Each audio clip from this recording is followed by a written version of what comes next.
Kevin Holland contre Renier de Ridder, banger d'opposition de style. Beneil Dariush contre Renato Moicano, banger de combat dynamique. Jiri Prochaska contre Jamal Hill, banger de combat chaotique. Merab Dvalishvili contre Umar Nurmagomedov, banger pour les fans de lutte MMA. Islam Makhachev contre Arman Tsarukyan, banger de très haut niveau. C'est l'heure de l'UFC 311. On va analyser la carte principale sous l'angle des codes de Paris. Yo, this is Dustin Poirier. Bienvenue à Fight Mind. sous Fight Mind. Bienvenue sous Fight Mind.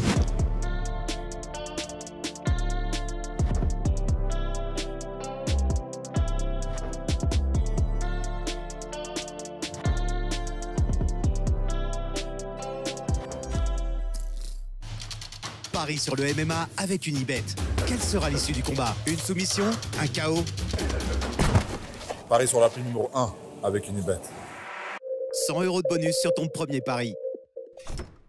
Kevin Holland contre Renier de Ridder, c'est le numéro 23 contre le numéro 25 au classement Fight Minds chez les middleweight. Holland a un palmarès de 26-12, dont un 13-9 à l'UFC et possède 13 victoires par KO et 9 par soumission pour un taux de finish de 85%. RDR, ancien double champion du One et ancien champion 360, mon ancienne promotion de MMA, a un palmarès de 18 victoires en 20 combats professionnels et réalisera son deuxième combat sous la bannière de l'UFC. Avec 3 victoires par KO et 13 par soumission, il affiche un taux de finish de 89%. L'Américain pointe à une victoire pour 2 défaites lors de ses 3 dernières sorties. Après avoir perdu contre Michael Venom Page en mars 2024, il monte une nouvelle fois en middleweight où il soumet Oussar avant de perdre sur blessure contre Dolidze en octobre dernier. Tout aussi actif, le Hollandais a perdu sa deuxième ceinture en mars 2024 face à Malikin qui lui avait déjà pris sa première ceinture. Il rebondit à l'UAE Warriors contre Khasaev et s'impose dans ses débuts UFC par soumission contre Meerschaert en novembre dernier. Kevin Holland contre Renier de Ridder ouvre la carte principale et Brian, je kiffe ce combat d'un point de vue Paris. Je pense avoir une assez bonne lecture dessus. J'ai l'impression que cette année, je vais décider d'être un peu plus sur l'aspect statistique que analytique parce que l'année passée, c'est ce qui a le mieux fonctionné pour moi. Donc, on essaie de tirer des leçons. Bref, on est sur une opposition de style. Je pense qu'on peut se mettre d'accord là-dessus. On a RDR qui est ceinture noire de judo, ceinture noire de jiu-jitsu. C'est deux forces qui sont très bien adaptées au MMA. Et de l'autre côté, on a un Kevin Holland, un combattant qui est ultra instinctif. Je pense que c'est potentiellement le plus instinctif et le moins stratégique qu'on peut avoir à l'UFC, en tout cas dans le haut du classement. Striker, est-ce que tu as un read particulier sur ce combat? Je t'avoue que sur les codes de Paris, pas réellement. Sur le read, on en a rapidement parlé. Moi, j'ai besoin de voir plus de confirmation du côté de Renier. Et donc, pour moi, ça reste un combat difficile à pronostiquer. Ouais. D'un côté, on a un Kevin Holland, comme tu l'as dit, qui est relativement imprévisible, mais qui pour moi a beaucoup plus d'expérience du haut niveau, qui a montré quand même une bonne défense de lutte et qui voudra rester debout. De l'autre côté, Renier de Ridder a montré que pour lui, c'était malgré son expérience en judo, de mettre au sol en MMA, c'était un peu différent, un peu plus compliqué. Et donc, ouais, je comprends les cotes, qu'elles soient aussi équilibrées, tu vois. Ouais, non, on va parler des cotes juste après. Je comprends qu'elles soient équilibrées. Moi, ma lecture, elle est plus statistique, comme je disais. Donc, effectivement, sur le côté analyse technique, il y a certaines restreintes que j'ai et qui me font peur par rapport à mon positionnement dont je parlerai juste après. Mais en gros, Renier de Ridder, il a été certes décevant sur sa prestation, on va dire, aux yeux de beaucoup de monde lors de ses débuts à l'UFC. Mais, voilà, pour essayer d'un peu nuancer, il sonne GM3 en fin de première reprise, debout. C'est pas son style, mais voilà, ça restait quelque chose à souligner selon moi.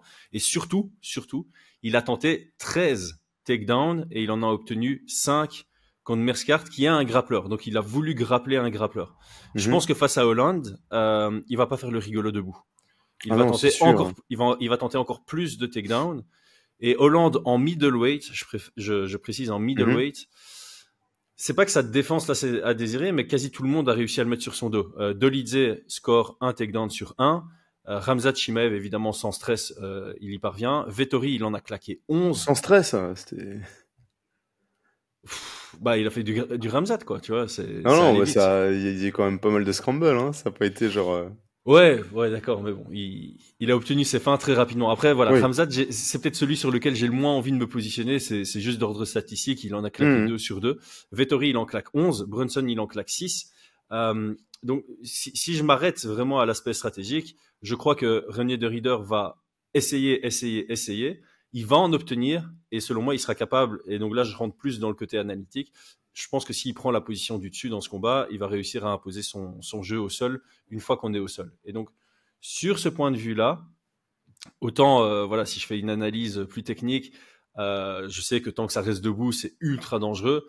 Le truc, c'est que Holland, il suit pas de game plan. Alors, je sais que c'est pas pour autant qu'il va se laisser mettre sur son dos et voilà. Mais ouais, ça m'ennuie un peu parce que de base, quand on a fait le podcast mardi, Renier de Rieder était underdog et donc là j'allais vraiment plonger dessus.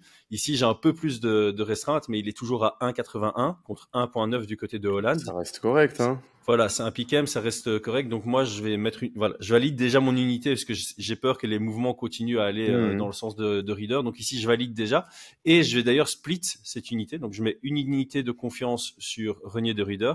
Je vais mettre 0,8 sur sa victoire, money line, et 0,2 sur une victoire par soumission à 4,33. Ah ouais, 4,33 la soumission. Ouais. Je le vois pas mettre un TKO au sol, tu vois. Non, Pour moi, bah non, moi je soit trouve il va ça. gagner à la décision avec du grappling, soit il va le soumettre. Et la soumission à 4,33, elle me semble très intéressante. C'est pour ça que Bah ouais. je split mon unité pour avoir ce petit boost, comme on aime dire sur Fight Minds. Écoute, j'entends tous tes arguments, effectivement. Moi, personnellement, je vais rester loin de ce combat. Parce que, voilà, j'ai pas fait autant enfin, ouais, pas d'analyse statistique, mais Kevin Holland, c'est aussi de temps en temps le gars qu'on voit perdre qui gagne, et tu vois, C'est un ce peu. genre de choses, ouais, Il a un point commun avec Julian Erosa à ce niveau-là. Voilà. Ouais. Mais Par contre, c'est vrai que ouais, c'est la serré. cote Donc, à 4,32 par soumission, elle est. C'est clair que je vois. c'est passé à 4,32. Hier soir, c'était 4,33. Donc, au moment où j'ai noté, c'était Donc 4,33, 4,33. je sais pas, je l'ai pas regardé. Ah, Mais ok. je la trouve super intéressante par contre, hein. Ah ouais. Franchement. Bon, Ouais, pour c'est ça, l'instant, c'est moi, à 4,33. Pour l'instant, c'est ouais. 4,33. Donc, ça permet de faire un petit disclaimer. On est en train d'enregistrer. On est jeudi 16, 8h46. Au moment où vous allez voir le podcast, peut-être que les cotes ont bougé. Mais en tout cas, voilà où ça en est aujourd'hui. Maintenant, plutôt. Ouais. Écoute, moi, je vais quand même. Je pensais pas me positionner. Par contre, la soumission à 4,33, je la trouve quand même vraiment intéressante. Parce qu'elle est quand même hautement probable. Hautement Clairement. probable. Clairement. Ouais, en fait, c'est comme ça. Statistiquement, je vois plus de. Ouais, c'est ça. Je vois plus de 25% de chances que ça se produise. Et la cote est bien en dessous. Une autre cote intéressante. Donc, ça, je vais pas me positionner dessus. Mais voilà, je trouvais que le combat qui ne va pas à son terme, qui est coté à 1,54, je la trouve assez intéressante parce qu'effectivement, je vois clairement un chemin vers la soumission pour Renier de Rieder et je vois clairement un KO qui peut arriver pour Kevin Holland. 1,54. En fait, le truc, c'est que je peux voir une décision entre les deux, c'est sûr. Oui. Mais 1,54 sur le fait que ça n'aille pas à la décision, ouais, il y a un peu de valeur dessus. Comme je me positionne déjà sur le combat, je vais pas rajouter sur celle-là. Non. Mais j'avais hésité. J'avais hésité en me disant, ok, si j'ai pas assez confiance en Renier de Rieder, alors j'ai plutôt me positionner sur, je me positionne pas sur un vainqueur, mais je vois plutôt le finish arriver. Bah écoute, oui. Mais de toute façon, je pense que les cotes, elles sont relativement justes, hein, dans le sens où il y a 2 scénarios possibles et voilà, ça semble être 50-50 entre guillemets. Ouais. D'ailleurs, je me demande, tu vois, les alternatives, la double chance. Attends, c'était quoi? Voilà, double chance alternative. Donc, Holland par KO ou Renier par soumission. Ouais, 1,71. C'est mieux que 1,54 avec le combat ne va pas à la décision, quoi. Ouais. Ouais. Elle peut se jouer aussi. Ceux qui se positionnent dessus, j'entendrai clairement l'argument aussi. Non, c'est sûr. D'ailleurs, je pense que quitte à faire quelque chose, genre le combat se termine, j'ai beaucoup de mal à voir un Kevin Holland qui soumet et j'ai beaucoup de mal à voir un Renier qui met KO. Donc, Ouais, mais Un Ouais, TKO, ça peut arriver, hein. ouais, c'est toujours cet argument, c'est vite arrivé. Et donc, est-ce que pour le 0,2 de différence entre les deux cotes, tu Ouais. prends ce risque supplémentaire? Ouais, effectivement. Je Ça se réfléchit. En pense. tout cas, ça se réfléchit. Ça se Ouais. réfléchit. Parfait. On va passer au deuxième combat de la main card. C'est Benil Dariush contre Renato Moicano.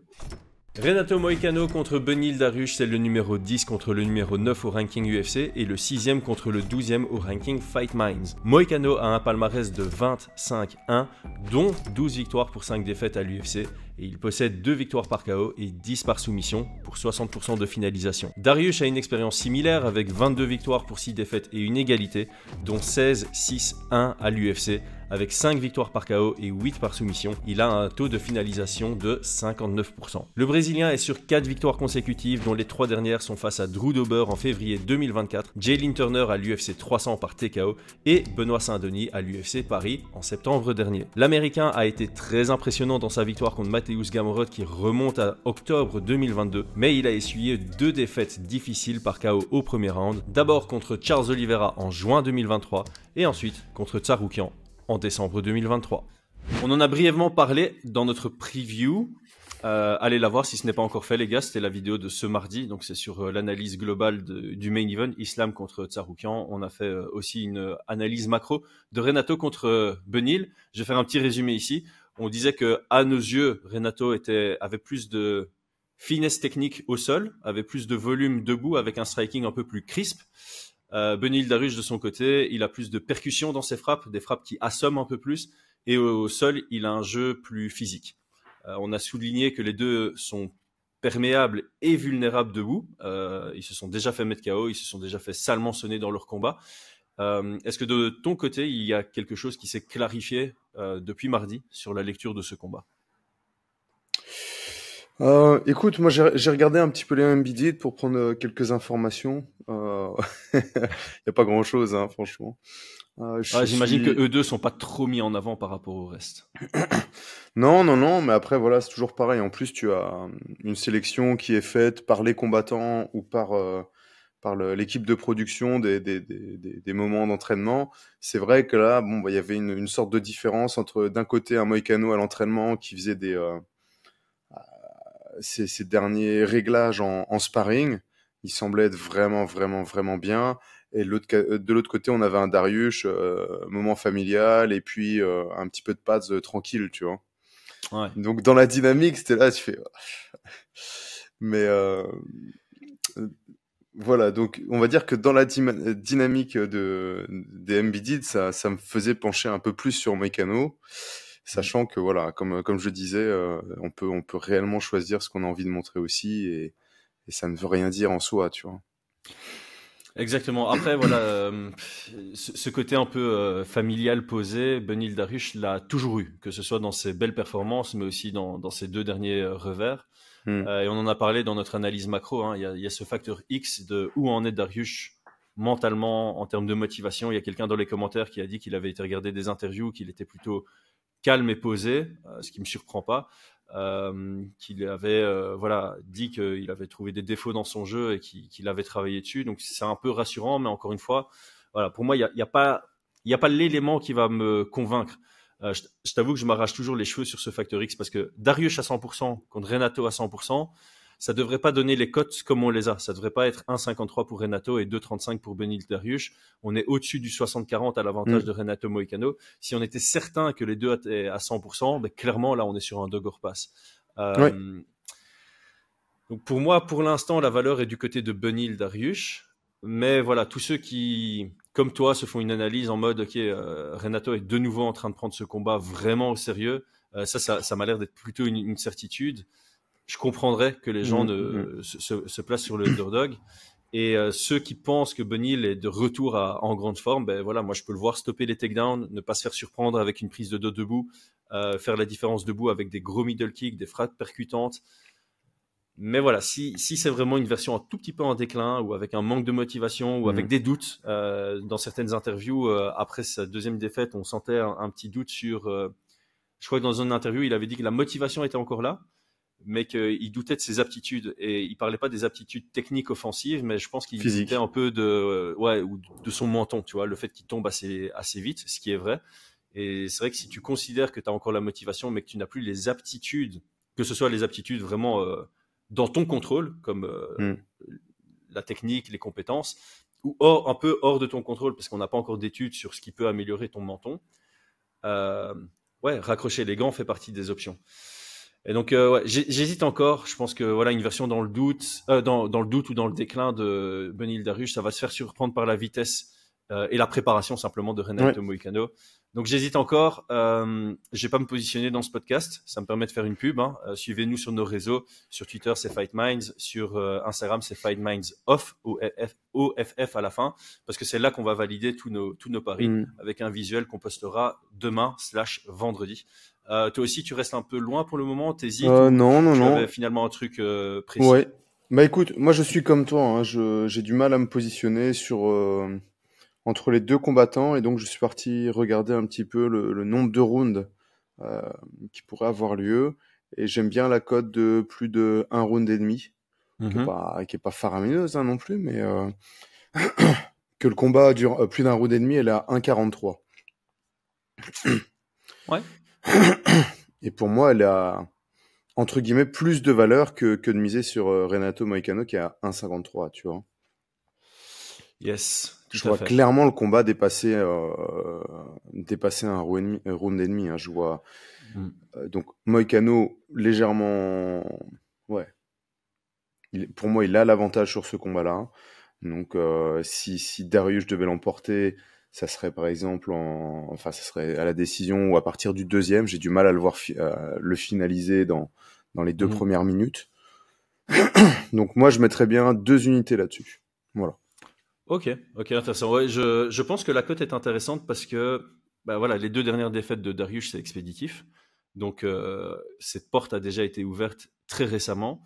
Il y a quelques défaites de Renato qui ont été expéditives, notamment contre, si je dis pas de bêtises, contre Corinne Zombie et contre Calvin Kattar. Il se fait bien percuter dans le premier round, mais il survit. Mais de l'autre côté, Beneil Dariush a toujours été quelqu'un d'assez durable. Au-delà de ça, on se rappelle de sa résistance contre Drakkar Klose, par exemple, avec un gros comeback. Et Renato Moicano aussi. Limite, ça fait partie de ses forces. C'est son mental. Si tu veux le sortir du combat, il faut qu'il soit un peu comme Merab Dvalishvili. Il faut que tu le rendes inconscient parce que lui, il va continuer, même dans un combat difficile contre Rafael Dos Anjos. Il n'a pas lâché le morceau. Il est allé faire des bons derniers rounds encore. Donc, effectivement, j'aime bien ce que tu fais là. Je regardais les cotes et je vois d'ailleurs que tu as un pick-em à moins de 2,5 et plus de 2,5. Donc, tu as vraiment une hésitation sur la fin de round aux yeux des cotes de Paris. Et la décision, elle est à 2,10. Donc, ceux qui voient le combat aller à la décision, franchement, 2-10, ça a beaucoup de valeur. Donc, j'aime bien le fait que tu... je vois bien. J'aime bien ton 2 unités dessus. Ça montre assez de confiance. Et effectivement, le finish très tôt dans le combat, j'ai aussi un peu de mal à le voir. C'est pas impossible, mais j'ai du mal à le voir. Parfait. Jiri Prochaska, le samouraï des temps modernes, le maître de la dynamique chaotique, affronte le striker à haut volume et aux frappes qui assomment Jamal Hill. Ancien champion contre ancien champion, Jiri Prochaska contre Jamal Hill, c'est l'opposition entre le 2e et le 3e au ranking UFC et entre le 1er et le 2e au ranking Fight Minds. Jamal Hill est à 12-2, dont 6-2 à l'UFC. Il a finalisé 57% de ses adversaires par KO, le reste ce sont des décisions. Jiri Prochaska est bien plus expérimenté avec 30 combats gagnés, 5 perdus et une égalité en carrière professionnelle. Il est à 4 victoires sur 6 combats sous la bannière de l'UFC et affiche 26 victoires par KO, 3 par soumission, pour une seule et unique décision dans sa carrière, ayant donc un taux de finalisation de 97%. Jamal Hill a obtenu son title shot suite à sa victoire par TKO au 4e round contre Thiago Santos en août 2022. Il prendra la ceinture vacante face à Glover Teixeira en janvier 2023. Il la libère à cause d'une blessure et tentera de la récupérer en vain à l'UFC 300 contre Alex Pereira. Jiri Prochaska avait lui aussi libéré sa ceinture suite à une blessure. Il échouera à son retour pour cette ceinture vacante contre Alex Pereira en novembre 2023. Il rebondira bien contre Rakic à l'UFC 300, mais tombera une nouvelle fois trop court face au champion en juin passé. Là, encore une fois, il est compliqué à mes yeux, celui-ci, Brian. Au début, j'ai vu les cotes. C'était un pick-em, donc 50-50, grosso modo, 1,90 de chaque côté. Et je me suis dit, ils sont sérieux là, un pick-em. Je me suis dit, je vais me mettre all-in sur Jiri. Parce que, ouais, mon analyse, c'était vraiment genre le footwork dégueulasse de Jamal Hill va galérer face à quelqu'un qui bouge dans tous les sens. C'était vraiment ça mon analyse. Et donc, je voyais Jiri prendre le dessus à ce niveau-là. Puis j'ai un peu regardé et je me suis quand même souvenu que il y a une défense quasi inexistante chez Jiri Prochaska. T'as l'impression qu'il va encaisser limite dans le but de dire ok, je suis capable de prendre tes frappes les plus fortes et tu vas pas riposter. Enfin, tu vas perdre confiance en ta capacité de me mettre KO et c'est là-dessus que ça se joue, tu vois. Ah, oui. Et de l'autre côté, voilà, il y a une question de haut volume du côté de Jamal Hill qui touche beaucoup ses adversaires et qui est capable de faire du dégât. Comme tu l'avais déjà dit la première fois qu'on avait analysé Jamal Hill sur cette chaîne, il a des frappes qui assomment. Ça va pas mettre il peut mettre des KO sur une frappe, mais c'est souvent ça touche, et puis il y a un gros KO qui peut venir derrière parce qu'il y a un cumul de frappes qui assomment. Et donc finalement, je me dis que le pick-em est plutôt justifié. Bref, avant de parler des cotes du jour, est-ce que toi, tu as une petite analyse sur cette opposition? Non, je suis comme toi, hein. Pour moi, je vois plutôt un avantage à Jamal Hill quand même, Ok. notamment lié à son volume. Et puis, je trouve avec à la défense un peu perméable de Jiri Prochaska. Ouais. À un moment, je me suis dit, Jiri va... Je verrais bien quand même une soumission de Jiri Prochaska, tu vois. Ouh. Un finish par soumission avec une mise au sol. Je le pense à Jamal. Il avait bien défendu les takedowns contre Glover Teixeira, je crois. Mais je pense que Jiri Prochaska sera beaucoup plus puissant que Glover Teixeira et pourrait être capable de prendre un double leg, tu vois, bien puissant. Mais bon, là-dessus, je reste quand même relativement loin. Je vais rien mettre, on va dire.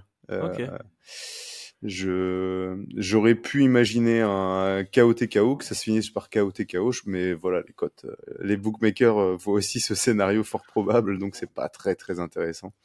Alors, moi justement, j'ai une analyse statistique de nouveau dessus, donc je vais me positionner. Donc effectivement, sur le côté analyse, je voulais me laisser tenter par Jiri Prochaska qui a 1,90, donc il est passé très léger underdog, c'est genre 52-48 pour Jamal Hill, donc le 1,90 me tente un tout petit peu. Après, j'ai regardé, j'ai vu 1,40 sur le combat qui ne va pas à son terme. Alors 1,40 c'est pas ouf, on est d'accord, mais Jiri n'a qu'une seule victoire par décision sur 30 victoires. Sur 30 victoires, il n'en a qu'une seule par décision. Les 2 défaites de Hill, il se fait finaliser. Hill, sur ses 6 victoires à l'UFC, il y en a 4 par finish. Il est rentré via le Dana White Contender Series via un finish. Et les 5 défaites de Jiri, c'est avant la limite. Donc statistiquement, selon moi, la cote devrait être à 1,15, peut-être 1,20. Là, elle est à 1,40. Donc j'ai claqué 2 unités dessus. 2 unités? Je mets 2 unités sur le finish à 1,40. Alors oui, je sais, 1,40 c'est pas ouf, mais c'était peut-être mon erreur l'année passée. Mon erreur l'année passée, était de ne mettre que sur les cotes qui dépassent 1,80. J'ai rarement mis des trucs en dessous de 1,80. Et en fait, je me rends compte que les meilleurs parieurs, ils n'hésitent pas à aller foutre des trucs sur des cotes qui paraissent moins intéressantes, où tu vas gagner moins. Mais au final, si tu es assez sûr de ton truc, t'es jamais sûr, mais tu vois, si tu as un degré de confiance qui est au-dessus de la cote, comme je dis ici, je trouve que cette cote devrait être à 1,20, elle est à 1,40, donc il y a de la valeur dessus. Et en fait, si tu arrives à cumuler comme ça, bon, évidemment, si je perds mes 2 unités, mon discours va changer, mais je le sens bien, et donc voilà, si je peux tirer un 0,80 qui est quasi gratuit selon moi, je vais le prendre, quoi. Ouais. Écoute, ça s'entend. Ça s'entend. Et je comprends sur le truc, parce que moi, je vais mettre des paquets d'unités sur des petites cotes de moins d'1,80. Ouais, ben voilà, je pense qu'on a tous les deux le même changement stratégique. C'est l'année passée, on s'est pas assez positionné sur des trucs un peu plus safe, avec des cotes moins, où ton outcome est moins gros. Et je pense que c'était potentiellement une de notre petites erreurs sur l'année, quoi. Voilà, peut-être. Je vais appeler ça des erreurs. Non, pas erreur, mais voilà, c'est une leçon qui a attiré. Ouais, on va essayer. Hein. Voilà, c'est ça, c'est un test à faire. On va plutôt le dire comme ça, c'est un test à faire. Ça a bien fonctionné pour moi la semaine passée. L'année passée, j'aurais jamais mis sur Ponzinibbio à la cote sur laquelle il était. Cette année, je l'ai fait, ça a bien fonctionné. Bon, l'échantillon est très petit, mais l'année commence bien là-dessus, donc voilà, j'ai un peu changé l'approche et on verra d'ici 2-3 mois si c'est une stratégie qui paye mieux ou pas. Parfait, mais comme j'entends que tu vas mettre d'autres, on va avancer vers notre co-main event. Donc, petit rappel, avec notre lien en description, vous avez un free bet allant jusqu'à 100 € sur unibet.fr. C'est le site sur lequel vous aurez les meilleures cotes sur le MMA. Bref, co-main event, Merab Dvalishvili, champion contre Umar Nurmagomedov, challenger ultra favori, comme rarement, voire jamais vu auparavant. J'aurais pu aller faire des petites recherches, mais je me demande si Merab n'est pas le plus gros underdog en tant que champion de l'histoire. Je me demande avant si c'était pas Stipe contre Ngannou.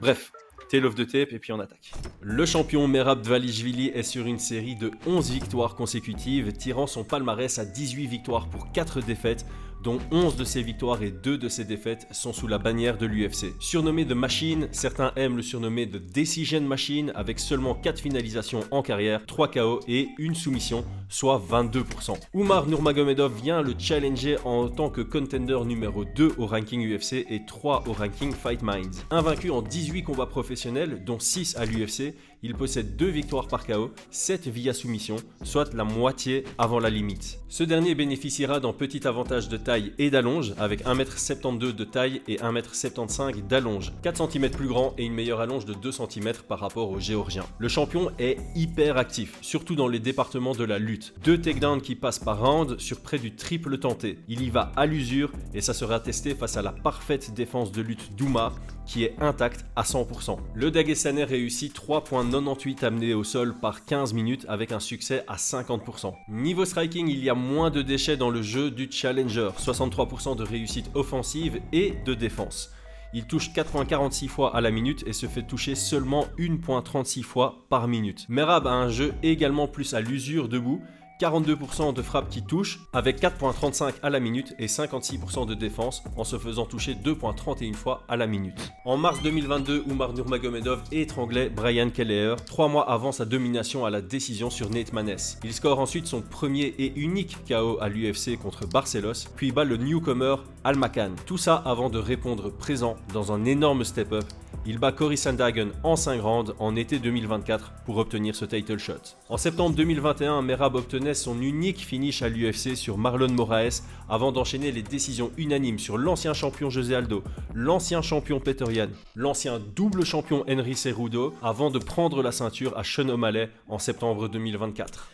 Alors les amis, on avait analysé celui-ci en long et en large la semaine passée, donc là il faut aller dans les vidéos de la semaine passée, et Brian, on était assez d'accord avec Umar en favori. À ce point-là, on hésitait. Pour rappel, il est coté à 1,28. On est donc aux alentours du 75-25, en peu moins que 75-25, contre le 3,40 de Merab. Par défaut, j'ai envie de dire, Merab à 3,40, il y a une valeur de ouf.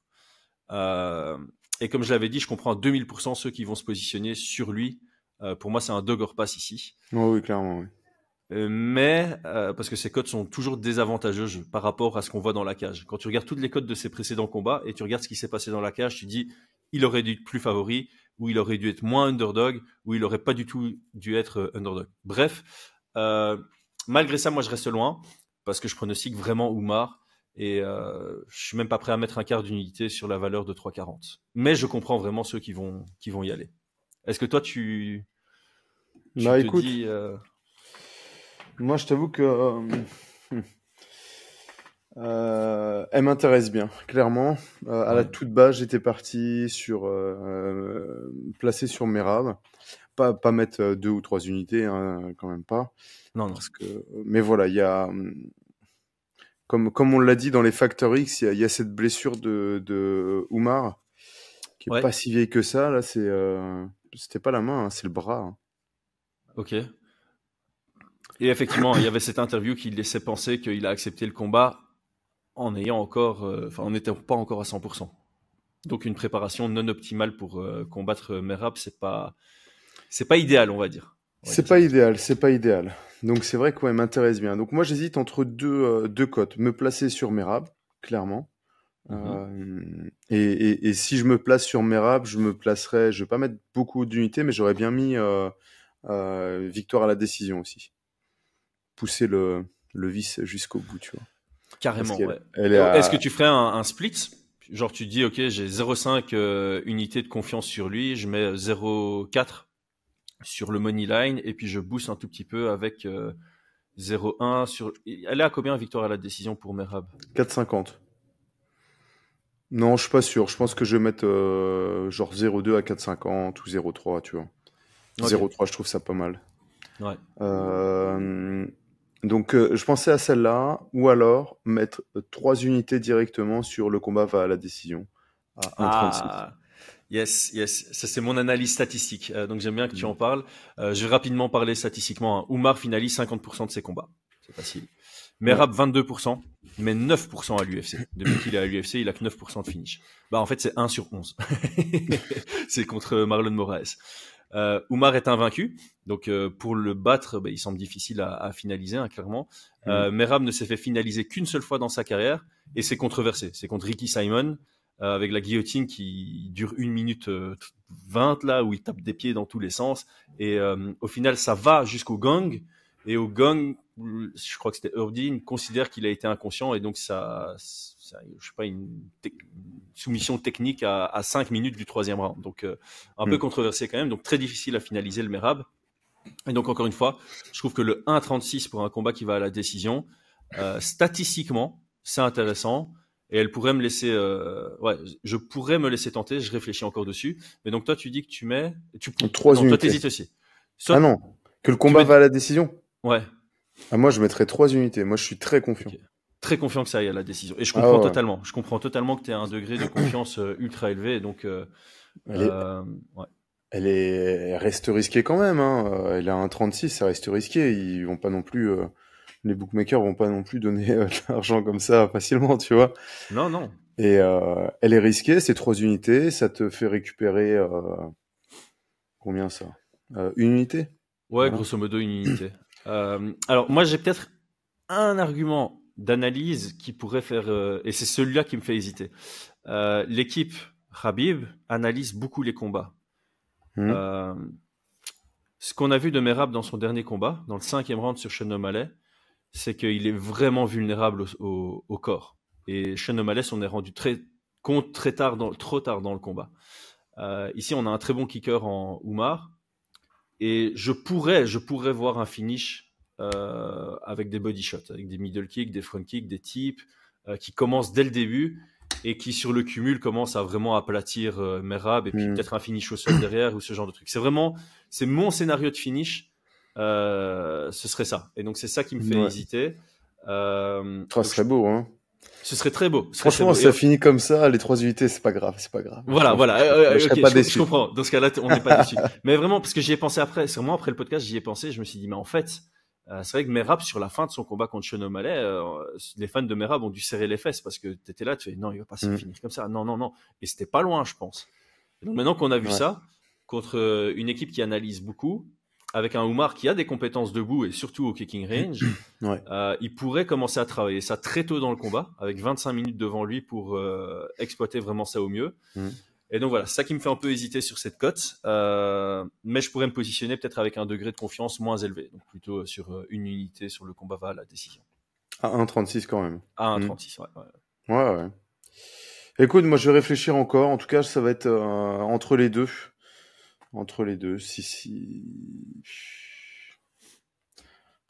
Cette blessure au bras, elle me questionne quand même. Je vais me renseigner un petit peu plus. Moi, j'avais été très étonné je vous l'avais dit, de voir Merab courir à l'UFC pour demander le combat, juste après l'annonce qu'il y avait un bras cassé du côté de Oumar, tu vois. Ouais, alors qu'avant, il semblait un peu stall le bazar, quoi. Exactement.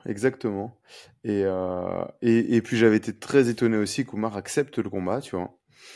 Ouais, mais là c'est vraiment genre, tu vois l'opportunité comme un truc à ne pas manquer. Ah ouais, mais c'est pour ça que ça m'inquiète. De se faire couper l'herbe sous le pied. Ouais, donc c'est inquiétant. Ouais, donc clairement, c'est un facteur X qui va dans le sens négatif pour Oumar. Et puis ça reste Merab. Au-delà du bras cassé, même avec même s'il n'avait pas de bras cassé, je pense qu'il a un style qui est problématique pour beaucoup de gens, tu vois. Ouais. Surtout sur des 5 rounds. Sur des 3 rounds encore, je pense que ça peut... on l'a vu, hein, il a déjà perdu. Mais sur des 5 rounds, je trouve que c'est extrêmement complexe. Ouais, parce qu'en fait, c'est vrai, on en a parlé, mais même s'il n'arrive pas à mettre Umar sur son dos, il y a toujours cette stratégie qu'il avait utilisée contre José Aldo. Alors certes, c'était en altitude, donc il y avait une énergie qui était très faible dès le début, mais José Aldo, il a une défense de lutte exceptionnelle. Je crois qu'il a tenté 16 takedowns, il en a réussi 0, mais malgré tout, il a gagné ce combat en ratant ses amenés au sol, en allant bloquer à la cage et en mettant quelques petites frappes ici et là, et en étant très responsable défensivement. Donc, ce scénario est possible aussi. Ouais, clairement. On peut s'attendre à un combat qui soit pas très très sympathique à regarder, tu vois. Ouais. Donc, c'est ça. Vraiment, on peut s'attendre à un combat à l'image de Aldo contre Merab, en fait. Ouais. Quitte à regarder un combat pénible, autant que je récupère des unités. Et puis, si ça part dans le scénario dont tu parlais, là, avec un finish, un travail au corps et peut-être que ça remonte à la tête à un moment donné, tu vois, et que ça somme Merab, je serais pas déçu, j'aurais pas. Oui, en plus, c'est vrai, on a dit, il est ouvert sur le crochet gauche, donc tu travailles au corps, et puis tu fais une John Jones contre Daniel Cormier dans la revanche. Scénario plausible aussi. Et effectivement, je te rejoins totalement. J'aime bien ce côté. Ok, je mise des unités sur un combat relou, et puis si finalement le scénario moins relou passe, je m'en fous de perdre des unités parce que le côté fan aura récupéré son gain comme ça, quoi. Exactement. Un genre de retour sur investissement sur le kiff. Soit je gagne, soit je gagne. Voilà, exactement. Ouais, mais c'est pas mal. Ça pourrait me débloquer aussi sur miser un peu sur le côté plus relou du combat et puis si on a une belle surprise, tant mieux. Et puis on fera abstraction des unités perdues. Parfait. Comme quoi, on rappelle, jouer de manière responsable, de manière ludique. Là, on vient de prouver à quel point ça peut être ludique. Bon, c'est l'heure du main event. Le challenger Arman Tsarukyan est le contender légitime avec le numéro 1 à côté de son nom. 22 victoires en 25 combats professionnels, l'Arménien a un palmarès de 9 victoires pour 2 défaites à l'UFC. Il possède 9 victoires par KO et 5 par soumission en carrière, ce qui l'amène à un taux de finalisation de 64%. Le champion Islam Makhachev n'a connu qu'un seul revers sur ses 27 combats professionnels. C'était à l'UFC où il effectuera son 17e combat ce samedi. Sa carrière est ponctuée par 5 victoires par KO et 12 par soumission, soit 65% des combats terminés avant la limite. Arman Tsarukyan est petit pour la division, 1m70, mais il a une allonge au-dessus de la moyenne avec 1m84. Malgré son déficit de taille de 8 cm par rapport au champion, son hip ratio lui offrira un avantage de 5 cm d'allonge dans ce combat. La particularité des deux en striking est qu'ils se font très peu toucher. Makhachev encaisse seulement 1.54 frappes à la minute contre 1.84 pour son challenger. Ce dernier est offensivement plus actif avec 3.79 frappes qui touchent à la minute contre 2.65 pour le champion. Dans le département de la lutte, on a un Makhachev qui a un jeu moins à l'usure. Il réussit 53% de ses takedowns contre 37% pour l'Arménien. Les deux, en moyenne, amènent leur adversaire au sol à chaque round. Pour rappel, les deux se sont déjà rencontrés dans l'octogone. Tsarukyan prenait le short notice en 2019. Très beau combat, remporté à la décision par Makhachev. Depuis, Tsarukyan est à 9-1 et est sur un très beau run. Après son autre défaite UFC dans un Fight of the Night contre Gamrot en 2022, il enchaîne contre Ismagulov à la décision, Silva par TKO au round 3, éteint Dariush au premier round avant de prendre la décision partagée contre Oliveira à l'UFC 300. De son côté, le champion a un palmarès intact en 9 sorties depuis sa rencontre avec Tsarukyan. Makhachev obtient son title shot en finalisant Bobby Green et il enchaînera 5 bonus sur les 4 combats suivants. Performance of the Night en prenant la ceinture à Oliveira par soumission au deuxième round. Fight of the Night dans sa première opposition contre Volkanovski. Performance of the Night en le mettant KO dans la première reprise du rematch et double bonus dans sa défense contre Poirier en juin dernier. Encore une fois, j'ai l'impression de me répéter, mais celui-là, on l'a analysé en long et en large. C'était ce mardi. On était tous les deux d'accord. Les cotes paraissent sévères, mais c'est justifié en un sens. On trouve Islam Makhachev un petit cran au-dessus partout et on a du mal à trouver un vrai chemin vers la victoire pour Arman Tsarukyan. Alors, dans les commentaires, c'est parti dans tous les sens. Il y a des gens qui m'ont dit Arman Tsarukyan. Il y a des gens qui m'ont dit Arman Tsarukyan. Il y a des gens qui m'ont dit Arman Tsarukyan. Il y a juste personne qui m'a dit Arman Tsarukyan.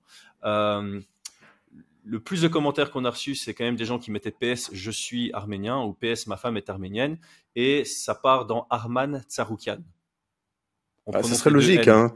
Ça finit par Anne les deux. Je vois pas pourquoi il y a deux prononciations différentes, tu vois. Ouais, bon, c'est pas. Donc voilà, j'ai encore écouté quelques podcasts. Bon, c'est anglais, donc ils prononcent tous Arman Tsarukyan, quelque chose comme ça. Donc on prend une décision sur Fight Minds. Arman Tsarukyan. Voilà.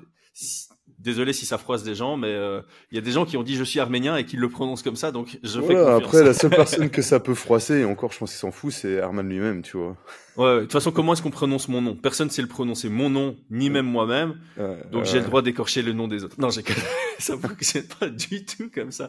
Mais voilà, c'est vrai que j'ai essayé de trouver, et vraiment, j'ai fait mes recherches, j'ai essayé de trouver une interview de Arman qui se présente. C'est le meilleur moyen, tu vois. S'il se présente en Arman Tsarukyan, ben, t'as plus la question. Mais j'ai pas trouvé. Donc si quelqu'un trouve ça, so be it. Bref, je reviens sur le combat. Tout est possible. Hein. On est conscient que tout est possible. On est conscient que Arman peut le faire. On va pas du tout fermer cette porte. Bref, on est sur un truc toujours très écarté. Islam est à 1,21. Arman est à 4 tours ronds. Attends, ça a changé depuis ce matin. J'ai l'impression que... Ouais, non, 4 tours ronds. 4 tours ronds, ouais. Ça s'est un peu rapproché, parce que nous, on était à 4,20 pour Arman Tsarukyan mardi. On est descendu discrètement en dessous du 80-20 pour le champion, alors qu'on était plein dedans mardi. Est-ce qu'une cote te tente ici, Brian? Ouais, moi je pense que... Je pense que c'est que la cote est intéressante sur Islam. Je misais sur Islam, moi. Ouais, ben franchement, c'est même pas un dog or pass malgré cette exactement. différence. Je vais mettre 7 unités sur Islam. Waouh. Ouais, je suis très confiant sur ce combat-là. Ouais. Donc un max bet directement. Deuxième événement de l'année, on a déjà un max bet du côté de Brian. Ouais, je pense. Je me dis, tu vois, tous les facteurs X autour, j'ai entendu tous les facteurs X autour de Islam sur le fait que tu as, c'est du temps de passer, c'est le cut. Il y a beaucoup de gens qui ont mis la déshydratation. Le cut. Là sur les vidéos, il a pas l'air non plus très très en difficulté. Il a toujours fait le poids. Il a toujours montré que ses compétences étaient bonnes. Donc le cut, il finit dans le 5e round, son dernier combat, donc il montre qu'il a encore. Et finir une Dark Choke, mon gars, Dark Choke, dans la fatigue, c'est chaud. Hein. Finir une Dark Choke, en plus dans la position où il était, parce qu'il était il était en Dars, mais en position où tu finis normalement un Anaconda, tu vois. Ouais, bah écoute, moi justement, hier, bon alors c'est pas du tout le même niveau, j'ai pas le niveau d'Islam, mais on était à notre 18e minute, je pense, de grappling, et j'ai voulu faire une darse, et en fait je l'ai lâché parce que je me dis non, je vais me griller et je vais pas réussir à la finir, tu vois. Donc mentalement je l'ai lâché, c'est chaud. Et c'était contre quelqu'un qui a pas du tout le niveau de Dustin non plus, donc. Non, voilà, et puis il y a ouais. Le takedown qu'il obtient là avec le golf swing, ouais, ou le C-swing, ça dépend comment on veut l'appeler, le U-swing on pourrait dire. Tu l'appelles comment celle-là, toi? Moi j'appelle ça le golf swing. Le golf swing, ok. Donc non, moi je vois pas de facteurs X qui me font pencher vers Tsarukyan. Je le vois vraiment, vraiment au-dessus. Je vois pas de chemin, et c'est ça le truc, c'est que je vois pas de chemin. Donc j'ai envie de vraiment miser le maximum. 7 U pour récupérer 1.4. Ouais, je suis très confiant, très confiant. Bah, écoute, j'aurais peut-être tort, mais bon. Comme je l'ai dit, là, ça serait une énorme surprise. Et pareil, dans les commentaires, moi j'ai regardé un petit peu les commentaires. Au-delà de la prononciation du nom et du prénom, j'ai pas vu d'argument qui pourrait me faire douter, tu vois. Exactement, c'est ça. Ouais. Alors bien évidemment, il y en a qui disent ouais, je viendrai là dimanche matin pour boire vos larmes ou des trucs comme ça. Là, ok, mais ils sont où les arguments? Explique-moi, tu vois. C'est quoi? Ça va être la magie? C'est non. Oui, c'est ça. Nous, ce qu'on veut dans nos commentaires, c'est si vous n'êtes pas d'accord avec une de nos analyses ou un de nos pronos, c'est de venir avec des arguments qui peuvent nous faire changer d'avis. On reste ouvert d'esprit. Donc, et justement, c'est ça. C'est ça dont on aurait besoin. Je pense que j'ai un élève qui m'a dit qu'il allait miser sur Tsarukyan par TKO, je crois. Mais il a fait un mix de combinés pour avoir une cote à 200, tu vois.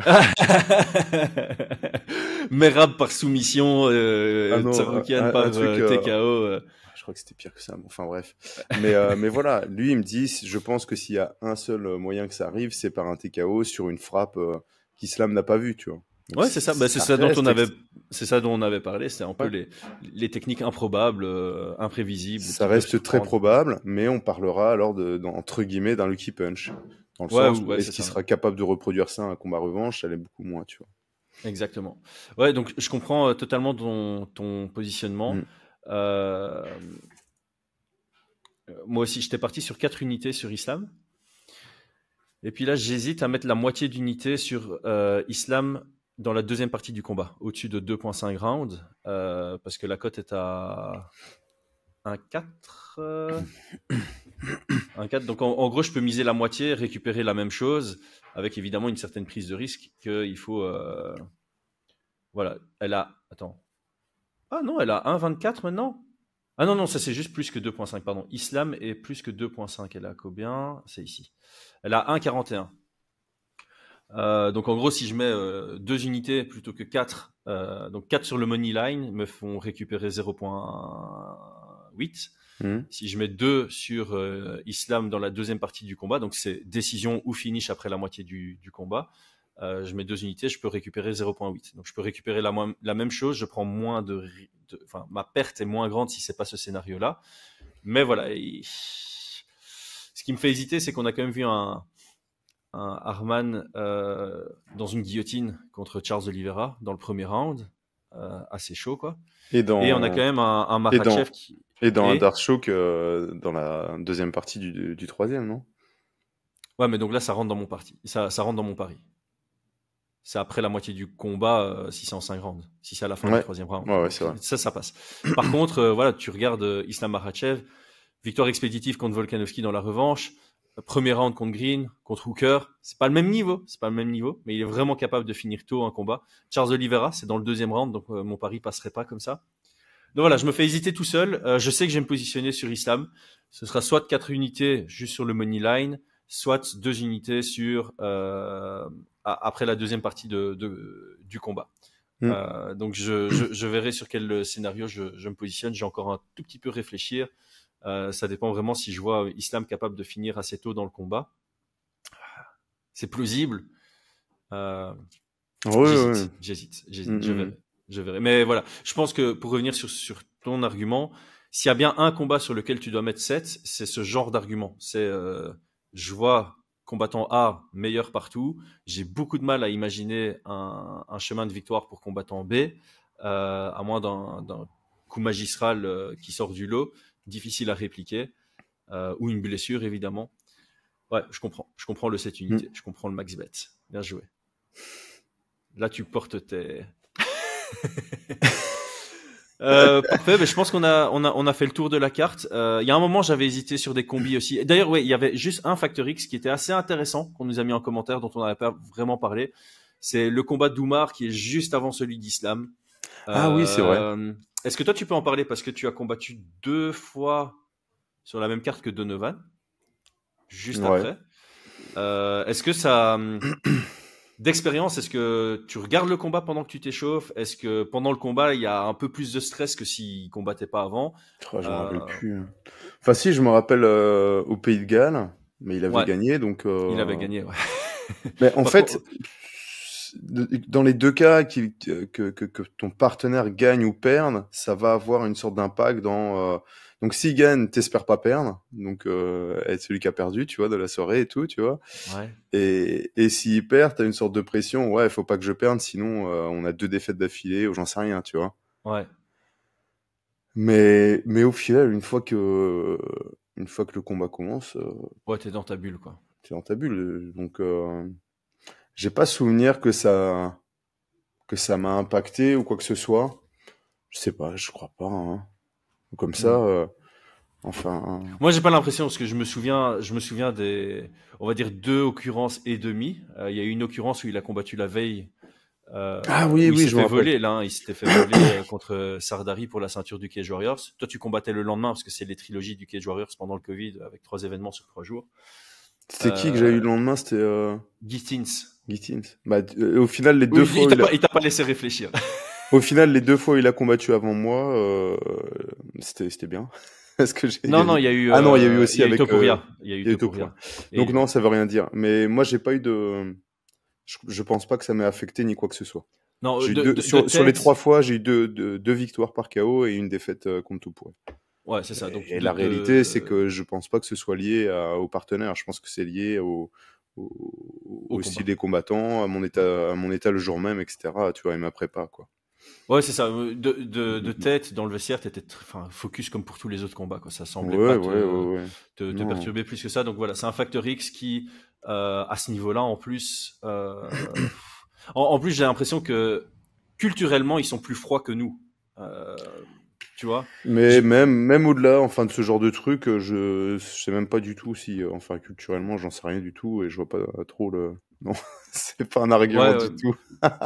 non, mais Ils tu sont vois, très très je veux proches. dire, Non, au contraire, je pense que c'est des personnes qui sont ouais. très proches et peut-être qui ont des relations beaucoup plus intenses sur des personnes qui sont pas forcément de la même famille, tu vois.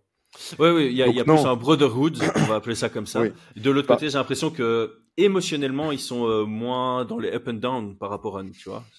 C'est une impression. Ouais, ça reste une Et ce impression. facteur X, c'est émotionnel. C'est vraiment genre, est-ce que ton stress monte parce que ton pote combat juste avant? Est-ce que tu es touché parce qu'il a perdu? Est-ce que ça te met de la pression parce qu'il a gagné, comme tu dis?